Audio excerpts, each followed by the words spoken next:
Hey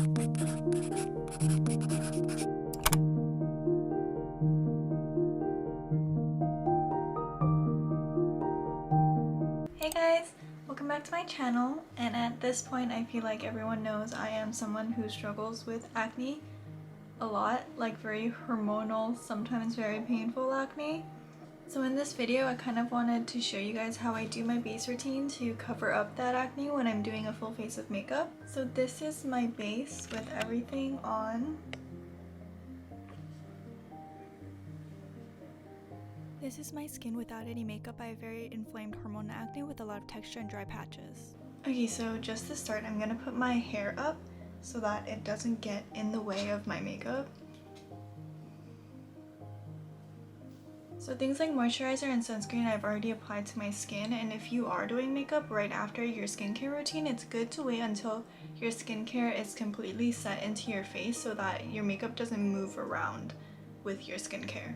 So I'm going to start off with a primer, and I'm going to use the Glow Recipe Watermelon Glow Niacinamide Dewdrops. I actually used this for the first time last week because I got a sample in my Sephora package, and I really liked how it made my makeup look. I didn't see any lifting throughout the day. However, because this is a video specifically for acne coverage, I would say that this product does have fragrance in it. So if you are a little bit more sensitive to things like that, I would avoid using this. I personally haven't seen any irritation from it, but I know some people are more, some people's skins are more sensitive to things like that. I'm just putting it all over my face. And I'm really making sure I get into places like the sides of my nose and under my nose area.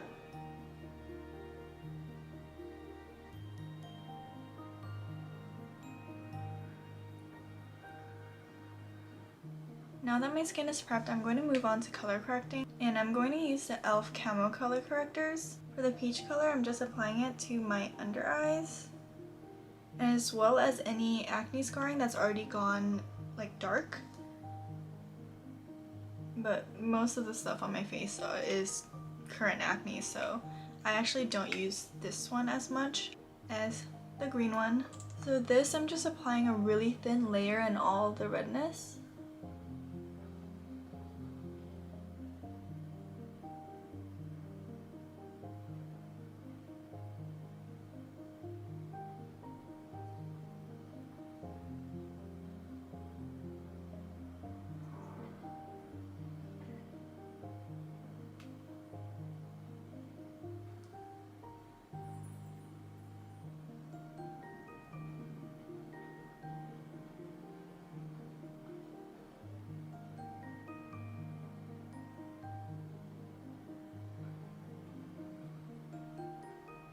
To blend everything in, I'm going to use a mini damp beauty blender. I got these off of Amazon in a pack that had 2 different shape beauty blenders, so I'll link it in the description.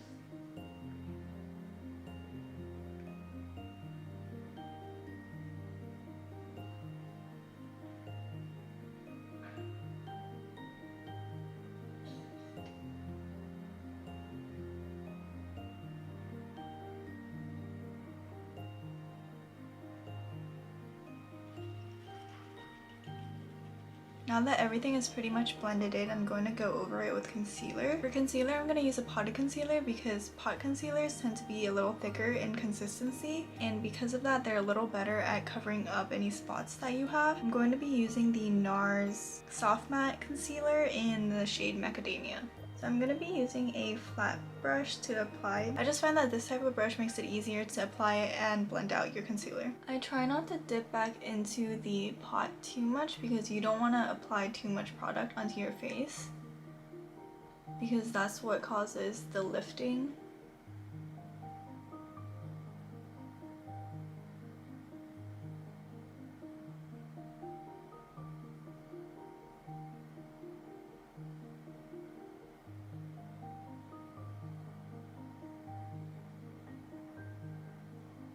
But in this video, I kind of also wanted to talk about how like skin texture is normal and acne is normal. Makeup isn't going to be able to cover up the texture that you have. Like, it can make it less obvious, it can make the redness less obvious, but it's normal to have texture and it's normal to be able to see texture. The reason that we're convinced that makeup is able to cover everything up is because of social media and retouching that happens before you post.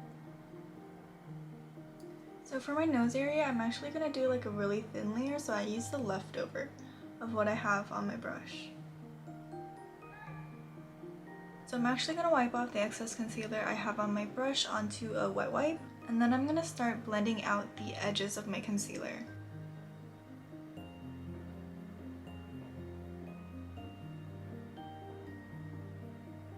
You want to leave the center parts of your concealer thicker so that it's still covering up the spots that you're trying to cover. So sorry about all the construction noise. I mentioned this in a previous video, but they're building a new building across the street from me.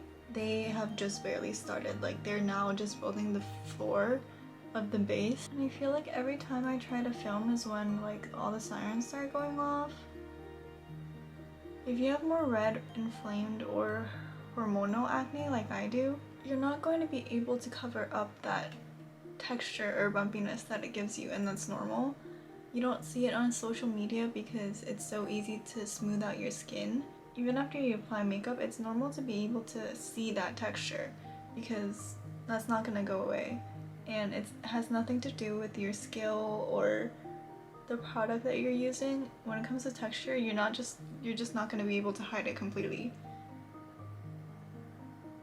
So once I've blended out all the edges of the concealer, I'm just going to further blend out the edges with the damp beauty blender again.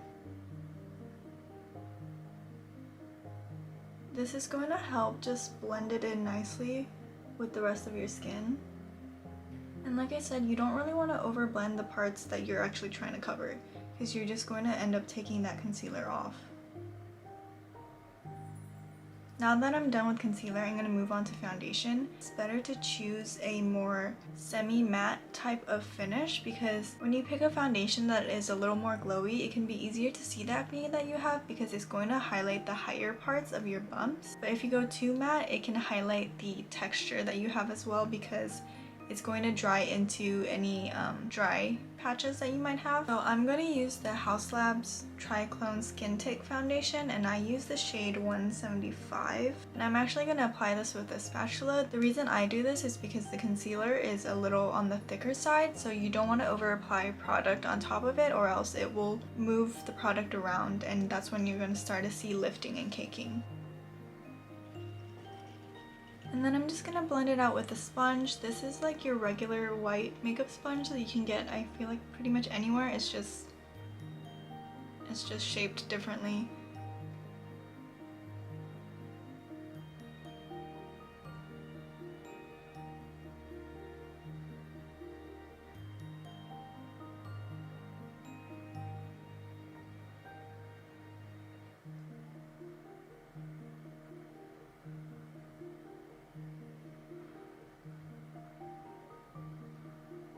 And kind of like I did with the concealer, I'm just going to pat in the edges of the application.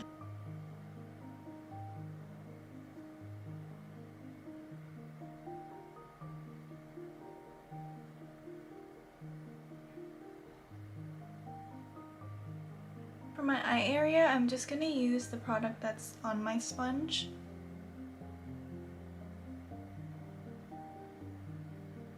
For my nose area, I'm going to use my ring finger and just rub the product in. I find that this application technique kind of blends it into your skin better, and I see less lifting in these areas.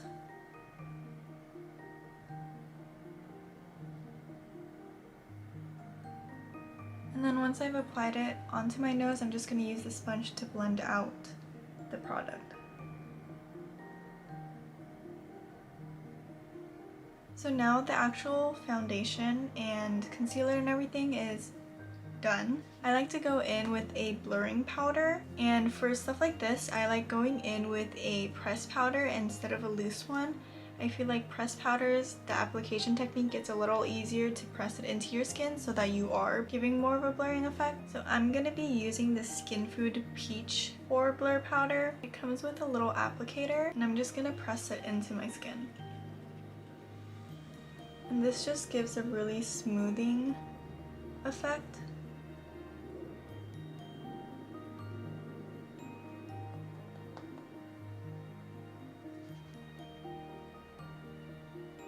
And that is it for my base routine for someone with very obvious acne.